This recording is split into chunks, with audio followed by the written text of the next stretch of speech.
Baik, bismillahirrahmanirrahim. Assalamualaikum warahmatullahi wabarakatuh. Selamat pagi, salam sejahtera buat Waalaikumsalam. kita semua. Wilujeng Wayakil, Sobat Mang Oka yang berakal dan berakhlak. Hari ini saya kedatangan tamu, adik kelas saya yang pinter, S3 ya, dari Unpad ya. Jadi walaupun beda 2 tahun, tapi kayaknya lulusnya bareng nih kita. Karena saya termasuk MA, mahasiswa abadi. Kang Ruslan, kumaha Mang? Alhamdulillah saya Kang. Kang Ruslan, ini kan kalau Unpad itu berasal dari mana-mana ya waktu itu. Bisa Ya. diceritain nggak sebelum ke Unpad di mana aja sekolahnya? Oh, sekolah waktu SD itu di SDN Tiriel 1 Bandung. Itu Hmm, belakangnya Telkom, tuh gedung Telkom ada iya, SDN iya, iya. Tiriel 1 Bandung. Jadi kalau mau bertanya siapa orang Bandung tuh, saya lah Bandung Tulen. Gitu ya. Nah, memang asli dekat tuh, lahir di Bandung, besar di Bandung. Lanjut SMP 2 Bandung. Ya. Jadi sealumni dengan Ridwan Kamil ya, SMPN 2 Sama Bandung. dong berarti ya, se-SMP ya. Hah? Sama Kang Oka? Sama? Iya, sama. Kalau saya tuh ada 2 di situ, Yana sama Nardi ya. Oh, Sheila tuh Oh iya, selimut iya. satu SMP. Kemudian lanjut lagi ceritanya mau ke SMA 3 tapi nilainya sedikit lagi. Jadi larinya ke SMA 14 Bandung. Oh, sama juga. Saya juga ke SMA 3 nggak terima. Sama ya. Itulah jalannya Allah ya. Beres beres SMA 14 Lalu ke lanjut Unpad. lagi ceritanya dapat dulu tuh PMDK ya dulu mah zaman dulu mah PMDK Oh, tepatnya di IPB dulu tuh hanya sayanya nggak mau jadi ceritanya kan saya bungsu ya. Jadi hmm. orang tua tuh nggak ngizinin pergi jauh dari Bandung. Oh gitu. Jadi akhirnya saya PTN aja dan pilihnya Oh, pilihan pertama kan teknik perminyakan ITB. hmm. Nah, jadi saya masuk ke perminyakan karena beda sedikit tuh sama kayak ke masuk SMA gitu. Akhirnya masuk ke statistik Statistik. tahun 92. Nah itu Oh, sebenarnya kemudian lanjut lagi, ya itu tadi lanjut lagi, udah nggak ini apa alhamdulillah ada jalannya untuk sekolah meskipun bukan uang sendiri. oh gitu. Itu tuh S2-nya tuh ikatan dinas ya? Iya, jadi ceritanya beres S1 tahun 97 zamannya Pak Harto mau lengser Iya, iya, iya. pas saat krisis moneter ya. Iya, Bayangkan benar-benar. coba orang yang mau kerja aja di PHK tuh ratusan Ah, ribu. Iya, saya iya. masih ingat tuh deh. Jadi ceritanya saya sempat kerja dulu di bursa komoditi, bursa saham tuh di Oh, bareng Kang Tata menurutnya. kalau dia mah bursa efek, kalau saya bursa Oh, beda ya. komoditi, beda di Jalan Sudirman tuh. Tapi hanya 1 bulan tuh beres beres awal 98 lah. Ya, akhirnya saya prediksi ini karena nah itulah untungnya kita jadi orang statistik kita bisa memforecast gitu ya. Hmm. Ini kalau dengan harga segini kan dulunya 2.500 si harga dolar itu ke, Hmm. ke rupiah $1 2.500. Ternyata zamannya Pak Harto Molense itu sampai 15.000. Hmm. Ya, jadi dikasih sama perusahaan tuh 5.000 katanya dolarnya. Bisa bilang wah ini nggak logis kalau gini 10.000 sih mau bayar.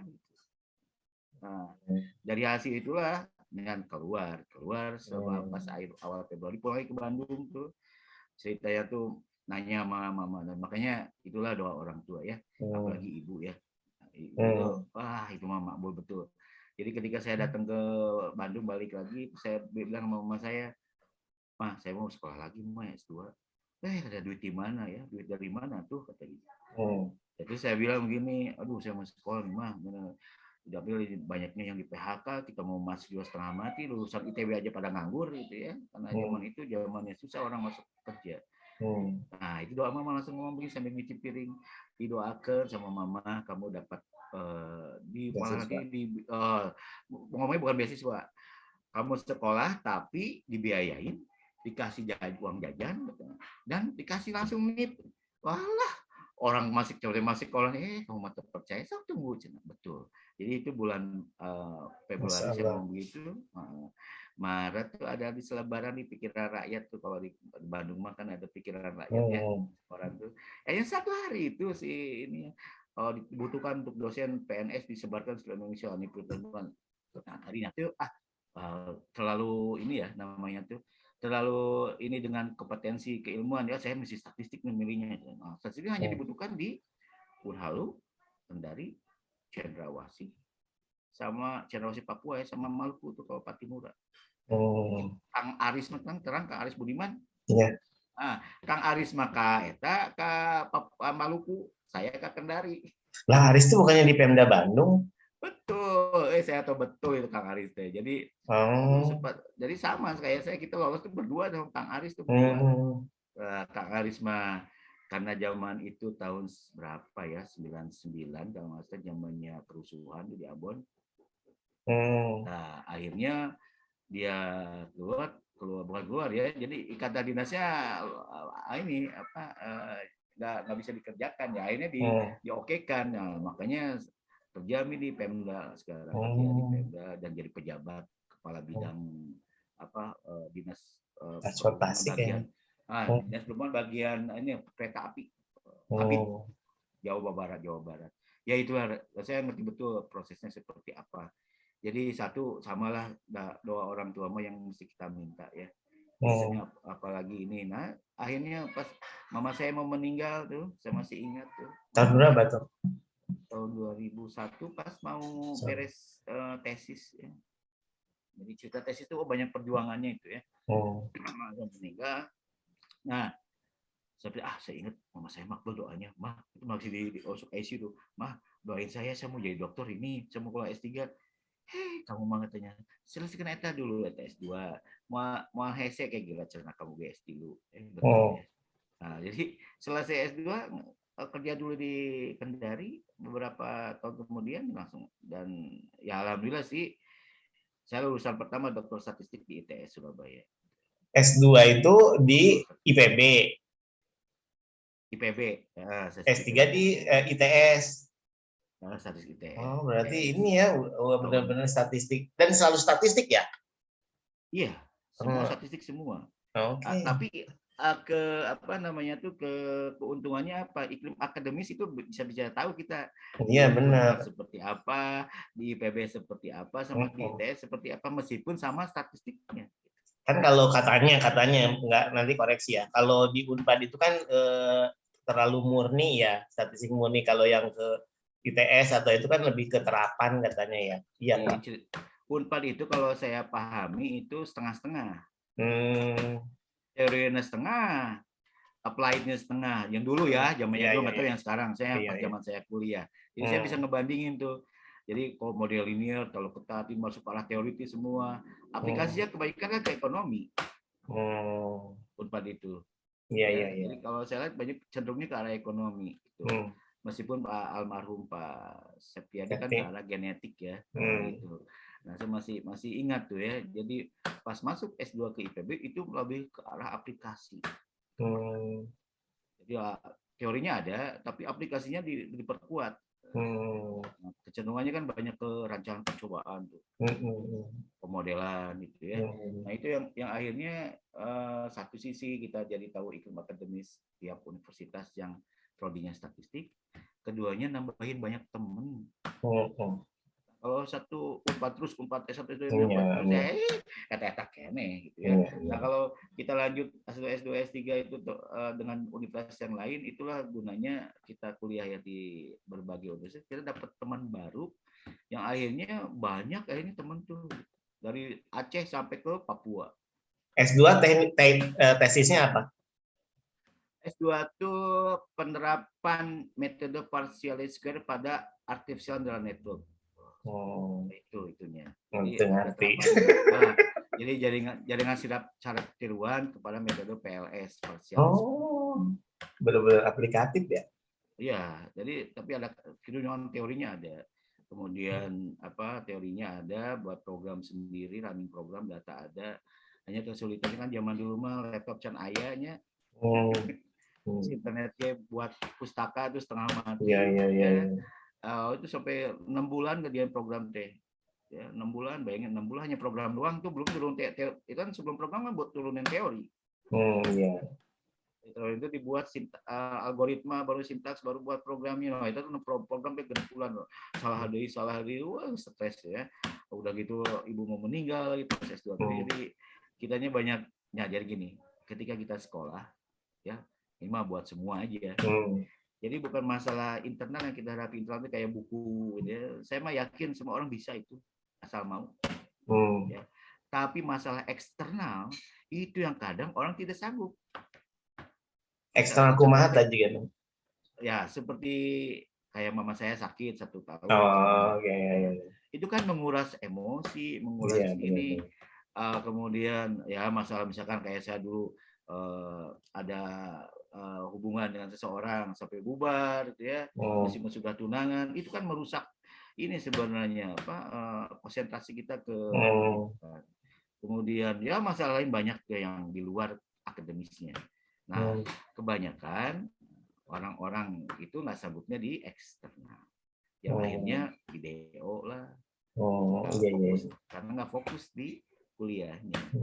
Nah, makanya kalau kuliah itu harus siap memang, apalagi lanjut S2 S3 ya, karena tantangannya lebih ketat gitu ya. Jadi S3 saya tuh di ITS tahun 2006 akhir.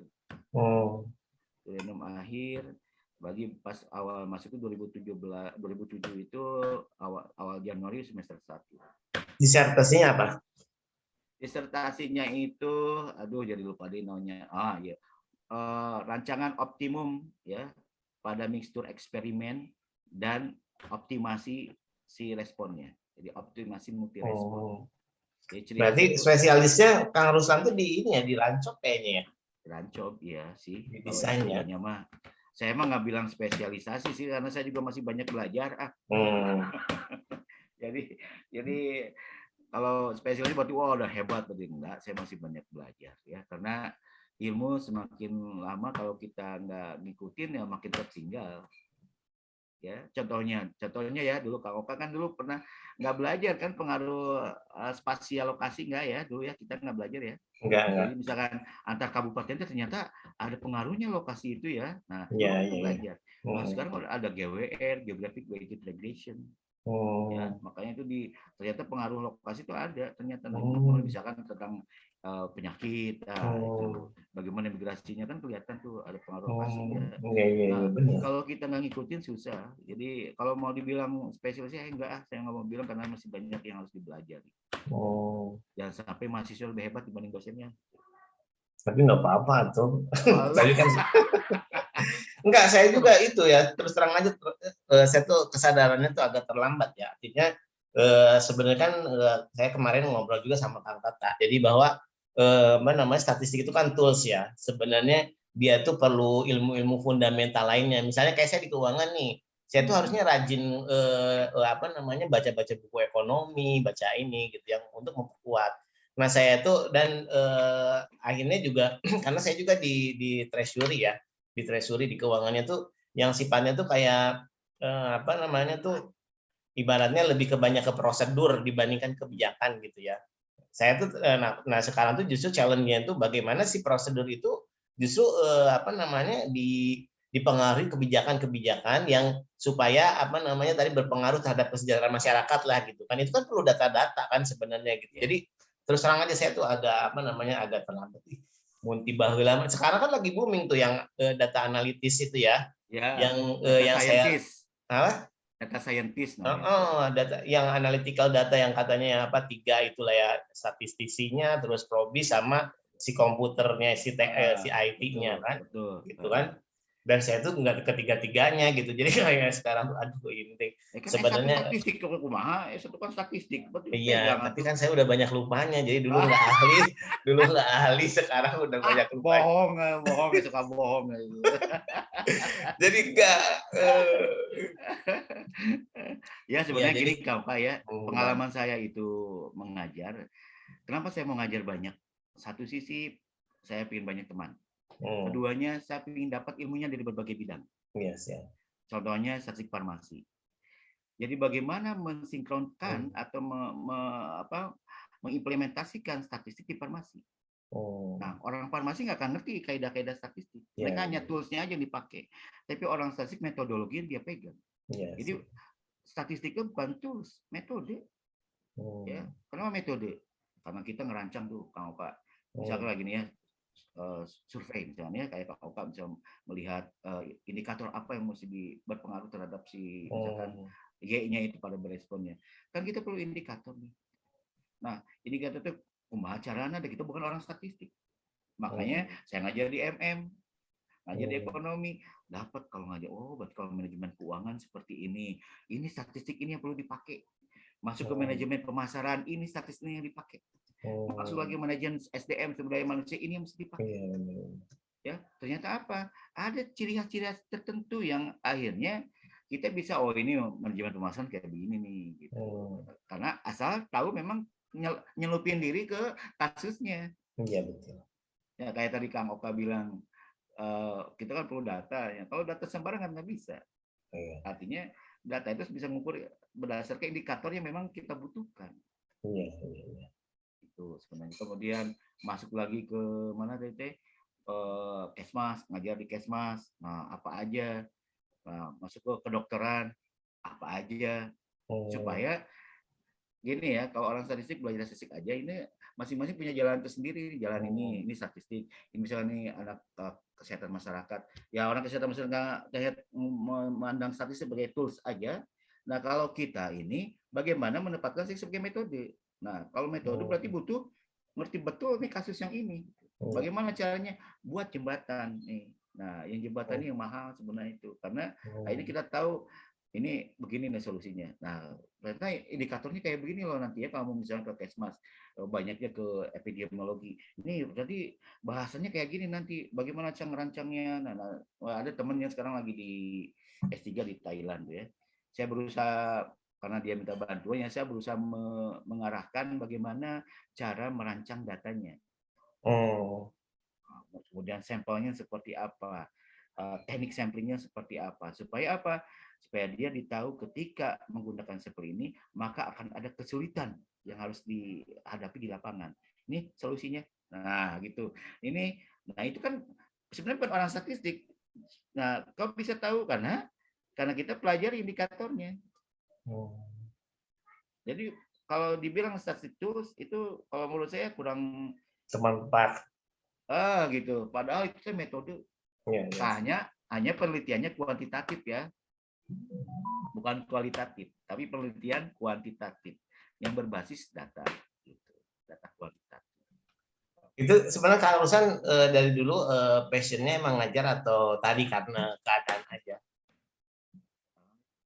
Cuma jalannya Allah aja ya. Sebenarnya kita mah pinginnya mah dulu di perusahaan, saya kerja tuh ya.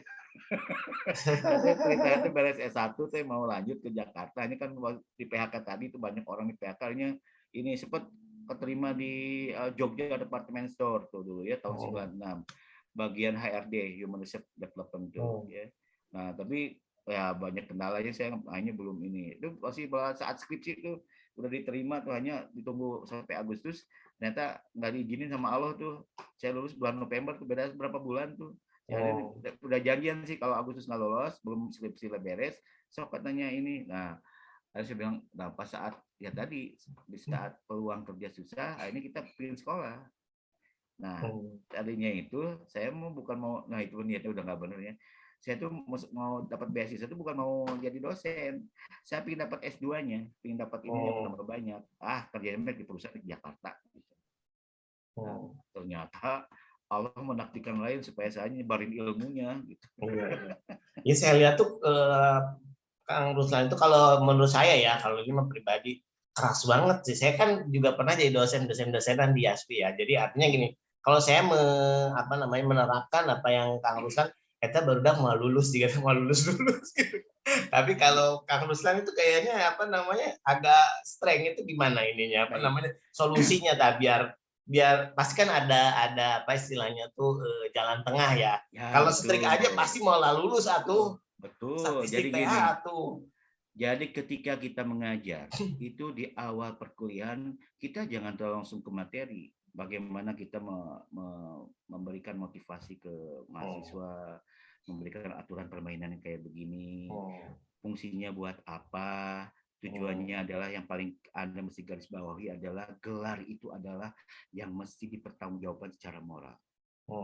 Ya, bukan hanya nempel di belakang nama, makanya banyak orang bergelar karena tidak punya rasa tanggung jawab.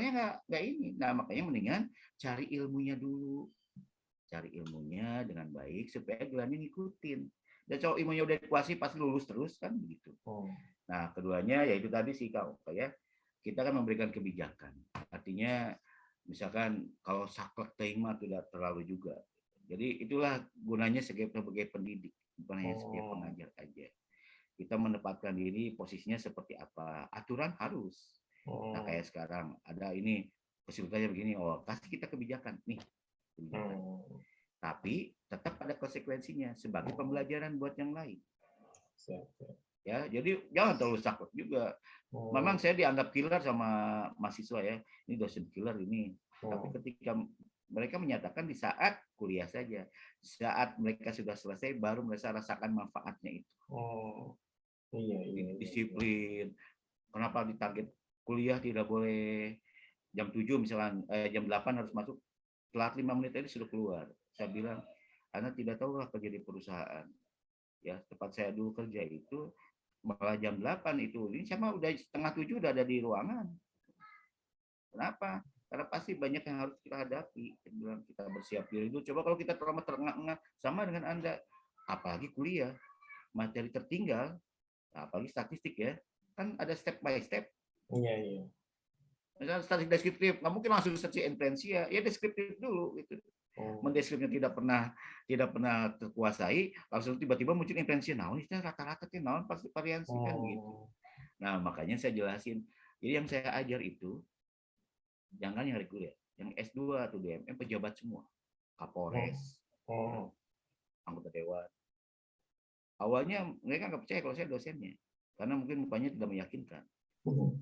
Ya itu yang mau saya tanyakan. Dan sebenarnya kenapa nggak jadi foto model aja Kang Rusam? Jangan jadi ya majalah Trubus maksudnya, Trubus pertanian. Waduh, bahaya. Enggak sih gini ya. Jadi ini salah satu doa orang tua bagaimana anaknya bisa bermanfaat buat orang banyak. Kan doa orang, bukan saya, sih, ini doa orang tua sih sebenarnya. Luar biasa memang. Jadi bagaimana saya bisa menjadi bermanfaat buat orang banyak, merubah pola pikir yang tadinya agak lain-lain dilurusin. Memang perlu perjuangan ya, perlu pengorbanan. Ya tadi kan pengorbanan itu adalah dianggap dosen killer, outlier dibanding orang lain. Ya nilai itu orang lain mah dihambur A, ya ini mah sesuai dengan kemampuan. Akhirnya selalu bilang sama anak mahasiswa saya itu, kalau kamu kuliah, coba lihat mata kuliah aku dapat apa. Nah, itulah ukuran kamu. Ya, kenapa? Jangan sampai gelar dapat, IPK tinggi, tapi kamu merasa hebat dengan IPK padahal. Nah, proses kamu untuk mendapatkan angka itu kayak gimana? Tidur-tiduran atau jalan-jalan atau bekerja keras. Nah, balik lagi langsung. Nah, dan efeknya akan nanti didapatkan setelah kamu lulus kuliah. Ya, itu yang S1 ya, yang reguler. Tapi yang pejabat-pejabat itu kan keilmuannya kan aduh gimana ya, mereka juga nggak, ini kasihan juga dikasih rumus-rumus mah. Nah, bagaimana caranya menempatkan kita statistik sebagai sesuatu yang menarik. Kalau dikasih rumus, ini loh Pak, korelasi R sama dengan sigma X, Pak, itu cacing atau apa? Ya, makanya tampilkan dulu siwor biar mereka ngeri ya ini mata kuliah kalau kita. Nah, dibuat sedemikian rupa supaya mereka caranya gimana. Ya, kita sampaikan dulu filosofinya dulu. Kenapa ini analisis ini penting? Apa syarat-syaratnya? Karakteristiknya seperti apa? Bagaimana caranya kalau ini nggak terpenuhi, lari ke sini. Nah, sekarang Bapak Ibu sudah ngerti toh semuanya baik. Sekarang implementasi di software. Software itu untuk mempercepat perhitungan. Bapak Ibu user, bukan kayak saya. Kalau saya memang keilmuannya harus betul tahu filosofinya. Kalau Ibu kan user, yang berarti sudah kapan dipakai, kenapa begini, kalau itu baru kita masuk ke datanya, baru nggak pakai rumus-rumus, langsung masuk ke analisis.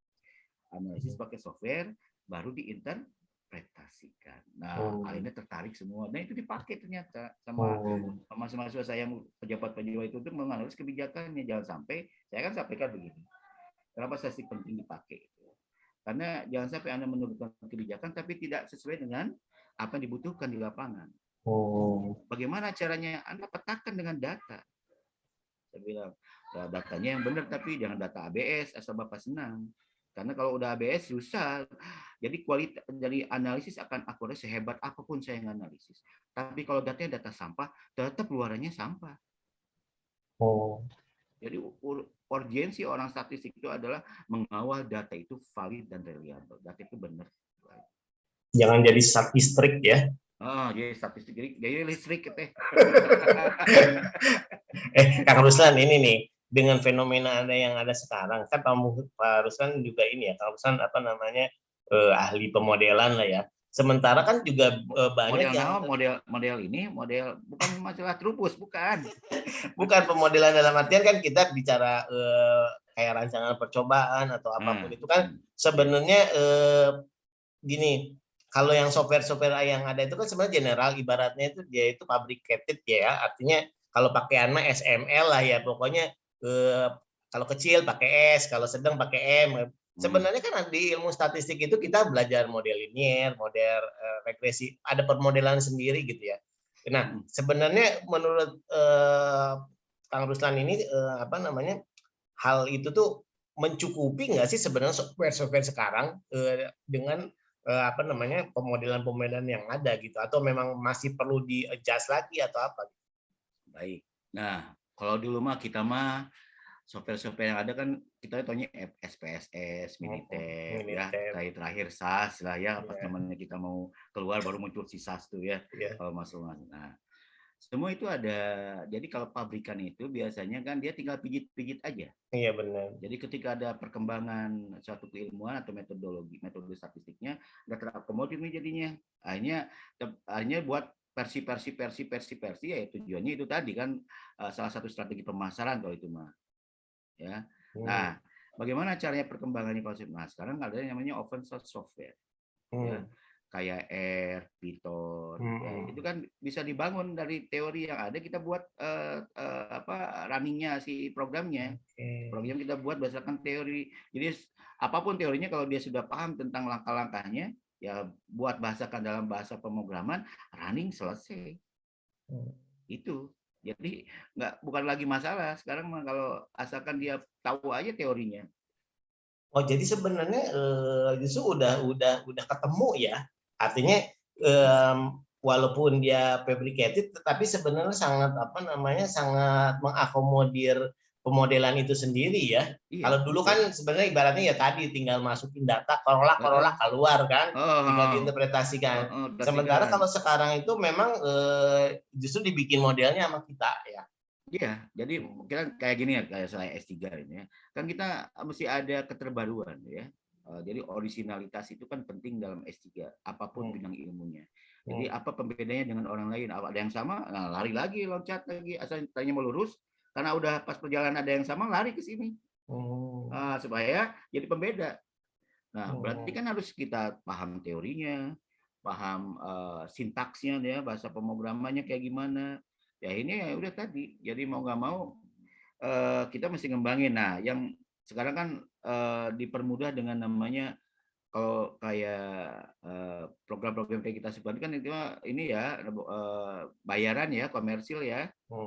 Nah, mahasiswa beli yang gitu mahal tuh. Nah, makanya sekarang tuh maksud saya arahkan ke open source software. Dia nggak komersil, dia tinggal ngambil dari sana sesuai dengan ininya. Kalau belum ada dia buat sendiri. Kalau enggak ya tinggal ambil sebenarnya. Kalau misalkan jadi gini, open source software itu ada banyak yang buat, kemudian masukkan ke package-nya tadi. Nah nanti tentang misalkan metode yang lagi booming apa gitu.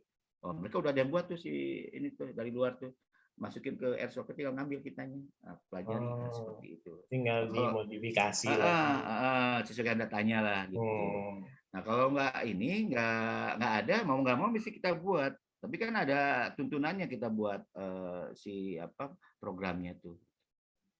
Satu saya yang ketinggalan tuh maksudnya kayak gini, secara teorinya kan mungkin ya walaupun jadul, tapi kan kalau boleh menghibur diri kan walaupun jadul, ilmu kita itu kan substansial ya, artinya dia nggak bisa tidak mudah untuk melupakan. Justru yang sekarang pun kan harus sesuai dengan fundamental tadi ya, yang substansi tadi. Yeah.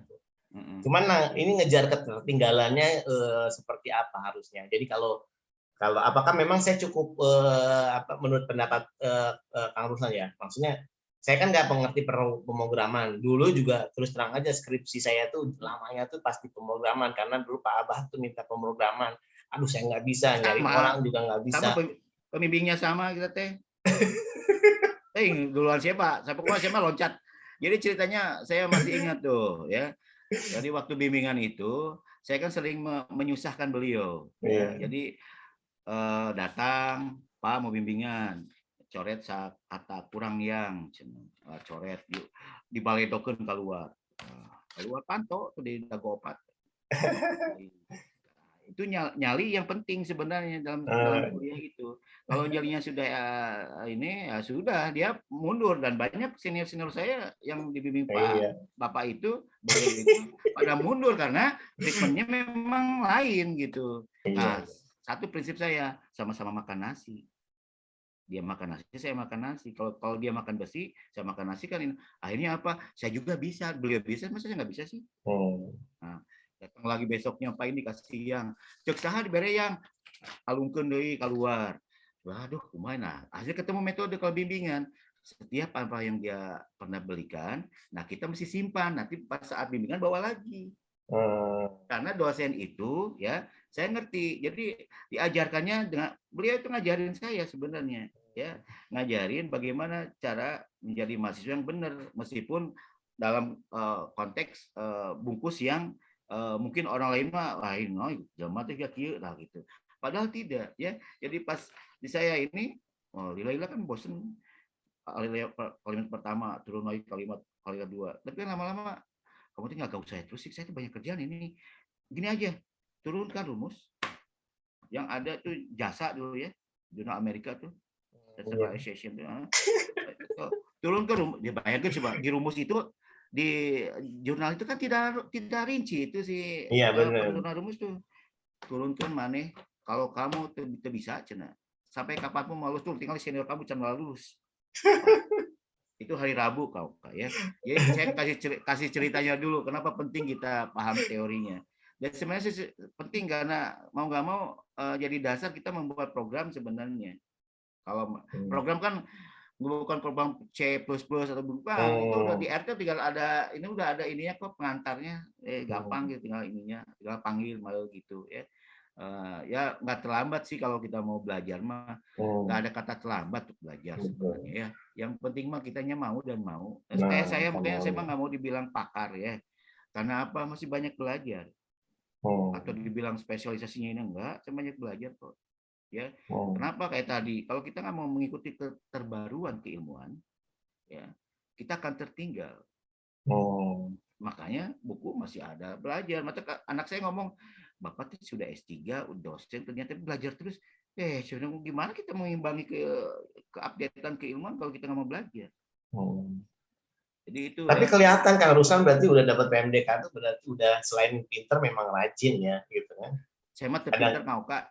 Jadi orangnya saya nggak mau nggak bisa, saya harus bisa. Itu aja. Jadi belajar SMA dulu di Bandung tuh jam 1 subuh, setengah 2 subuh, pertimbangan reaksi, digosok, kemudian stokiometri, wah udah pokoknya titik cembung, cekung, fisika, ya, apalagi limit, diferensial itu semua belajar kita sampai jam 1. Itu dapat endurance untuk belajar kayak gitu apa inspirasinya? Itu tadi kita merasa gini sebenarnya kan ada kekecewaan ketika nggak masuk SMA 3. Akhirnya saya bilang, aduh teman, padahal saya kan 10 besar terus di SMP 2 tuh.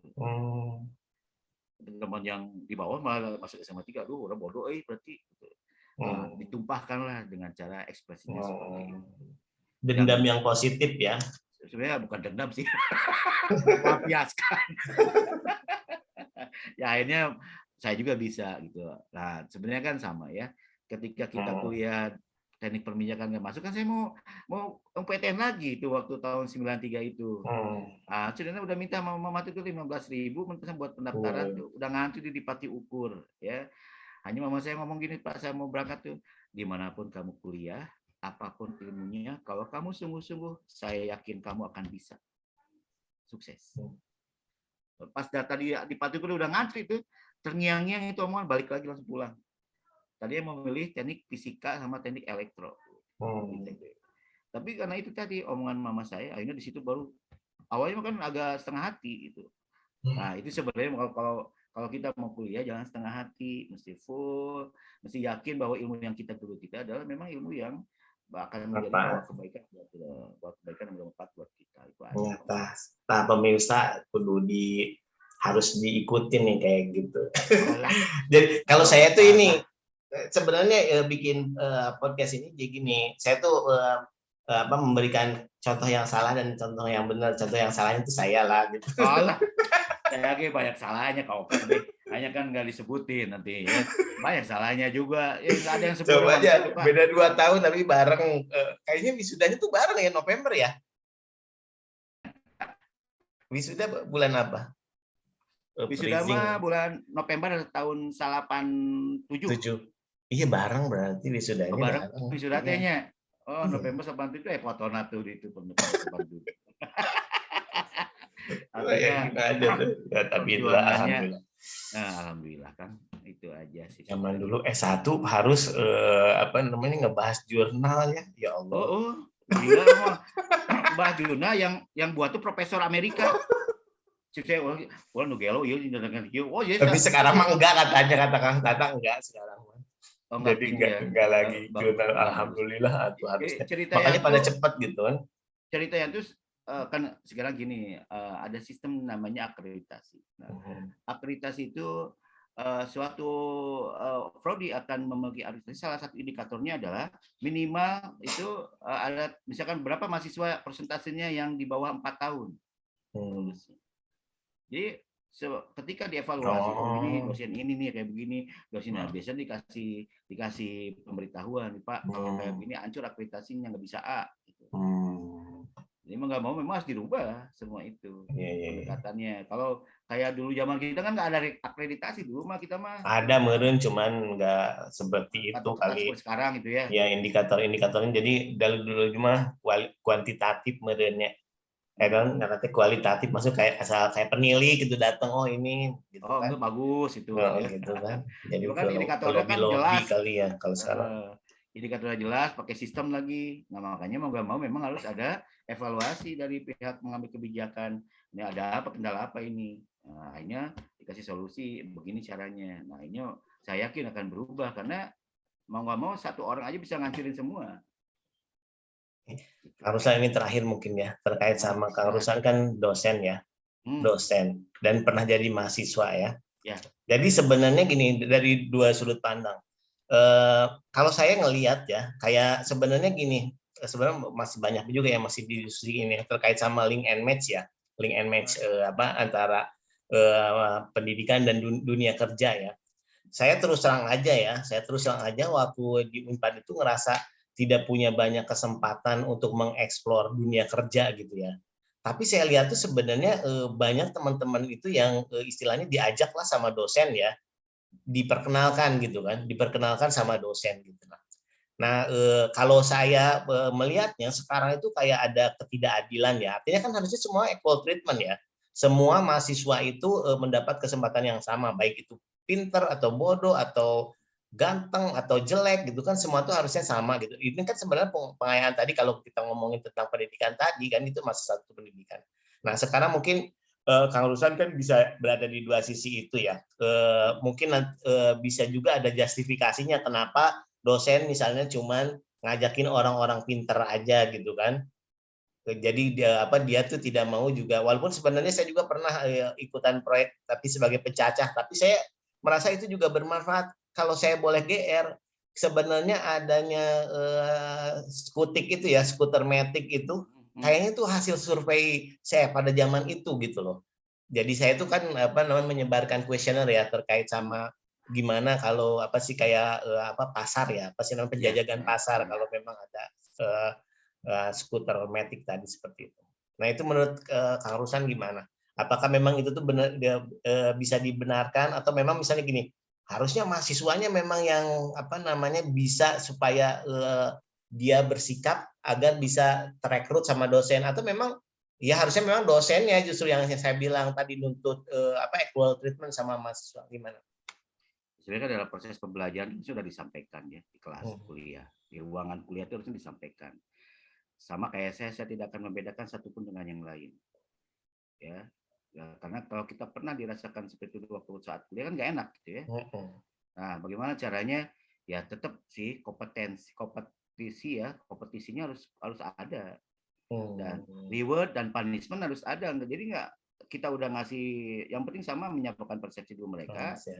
Ada kompetisi, ada reward, ada punishment. Reward ya silakan ikut.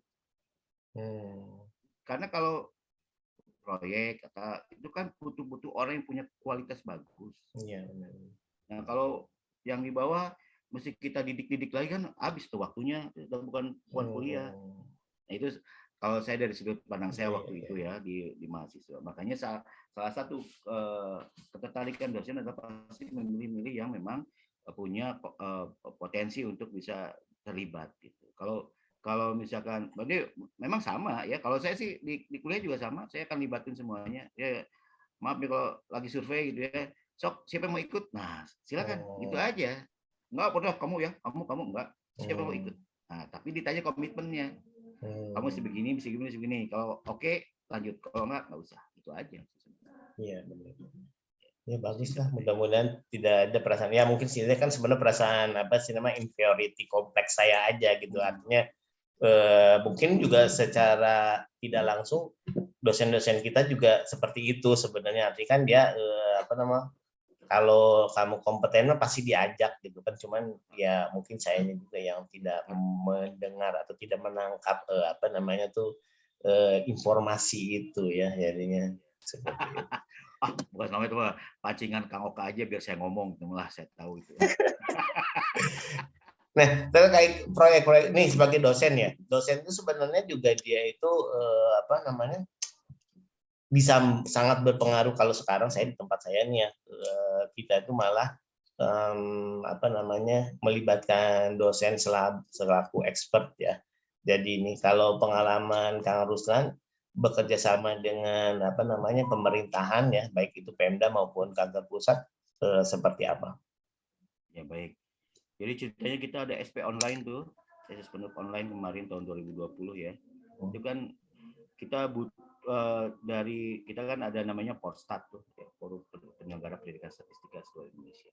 Kita kerjasama dengan BPS pusat. Bagaimana BPS pusat butuh tenaga tuh ya, apalagi zamannya pandemi ya.